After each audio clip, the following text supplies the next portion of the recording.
তিলোত্তমার বিচারের দাবিতে পানিহাটিতে ফের পথে নামলেন প্রতিবাদীরা।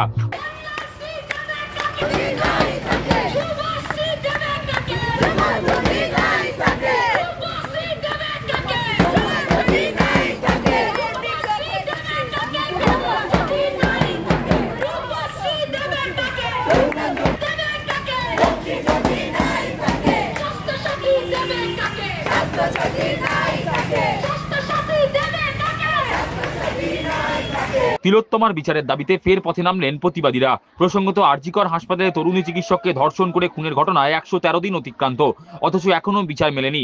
বিচারের দাবিতে শনিবার রাতে পানিহাটির এইচবি টাউন মোড় থেকে সোদপুর ট্রাফিক মোড় পর্যন্ত মিছিল করেন প্রতিবাদীরা। নাচ, গান, কবিতা ও পথনাটিকার মাধ্যমে এদিন প্রতিবাদ জানানো হয়। মিছিলে যোগ দিয়ে প্রতিবাদী পায়েল মুখোপাধ্যায় বলেন, ঘটনার ১১৩ দিন অতিক্রান্ত, অথচ এখনো বিচার মেলেনি। ঘটনায় জড়িত আসল অপরাধী কারা এখনো তা জানা যায়নি। সিবিআই আদালতে একটা প্রাথমিক চার্জশিট জমা দিয়েছে। এখনো সিবিআই এর ভরসায় তারা আছেন। তার দাবি, বিচার না মেলা পর্যন্ত তারা রাজপথে নেমে আন্দোলন চালিয়ে যাবেন।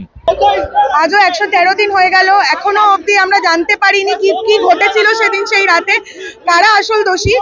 তো সিবিআই অলরেডি একটা প্রিলিমিনারি চার্জশিট দিয়েছে, কিন্তু এখনো অবধি সেখানে শুধুমাত্র যেটা আমরা সবাই জানি একজন মানুষের পক্ষে করা সম্ভব নয়, এখনো অবধি সেটাই বলে যাওয়া হচ্ছে। তো আমরা অপেক্ষা করছি সিবিআই এর জবাবের, যে কি হয়েছিল সেদিন রাতে, কারা আসল দোষী। আজও বিচার পায়নি। সব থেকে বড় কথা, আমাদের এখনো জাস্টিস চাইতে হচ্ছে। চাইতে কেন হবে? এটা তো আমাদের বার্থ রাইট। আমরা সুরক্ষিত নই। আমরা যেখানে সুরক্ষিত নই, তো সেখানে তো আমরা আমাদের চাওয়ার জন্য নামতে কেন হচ্ছে বারবার রাস্তায়, আর এত কেন সময় লাগছে?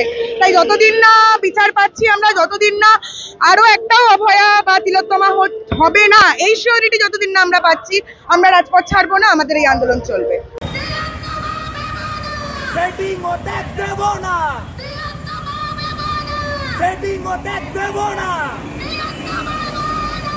রাজপথ ছাড়ি নাই,